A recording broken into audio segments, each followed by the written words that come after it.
avait envie, en tant que citoyen, voilà, de reprendre cette place qui nous est peu à peu enlevée. Nos propositions, vous pourrez les lire, on en parlera un peu plus tard. Elles ne sont pas extravagantes, hein. Elles existent déjà dans un certain nombre de villes en France, en Europe et de par le monde, donc elles sont plausibles et réalistes. On va être concerné localement, hein, et on l'est déjà, par des épisodes climatiques de plus en plus extrêmes et de plus en plus fréquents. Un repas à la cantine coûte 4 €. 3,94 €. 3,94 €. Merci madame.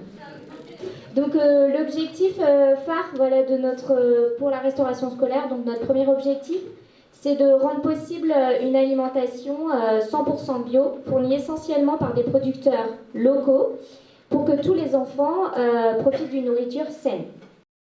Ce que nous voulons faire, c'est prendre un véritable virage et nous engager vers un développement économique qui sera basé sur nos ressources locales. Donc moi je suis là pour vous parler d'une des mesures phares qui est donc le souhait qu'on a de s'inscrire dans l'expérimentation territoire zéro chômeur de longue durée.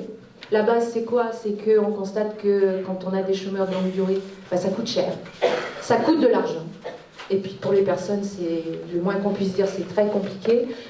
Donc ça coûte de l'argent et cette expérimentation, elle pose comme base que tout le monde est employable, tout le monde a des compétences, des capacités. On met autant de temps en ville à vélo et en voiture. Donc, tant qu'à faire...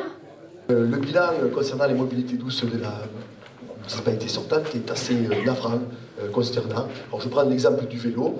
Eh bien, il y a trop peu de pistes cyclables sécurisées.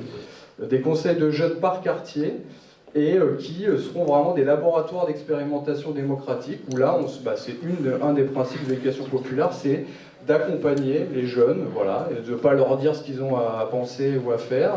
Redonner vie à cette maison du peuple, qui fut à son époque une grande innovation. Voilà.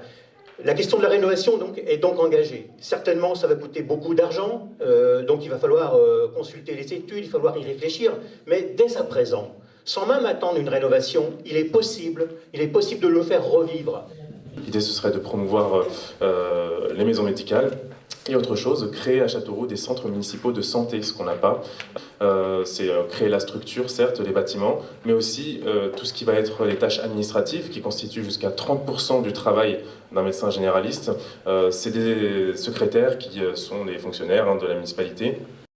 Le maire ne sera plus président de l'agglomération, où les adjoints au maire ne seront pas vice-présidents d'agglomération.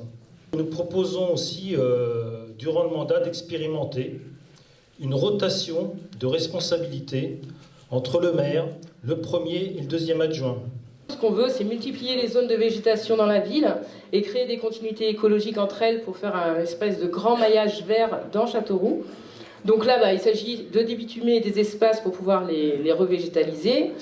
Et il y a un chantier qui nous paraît vraiment prioritaire au niveau de ce réaménagement, c'est les cours d'école, parce qu'actuellement, elles s'apparentent vraiment à des fours en plein air dès la fin du printemps. Merci.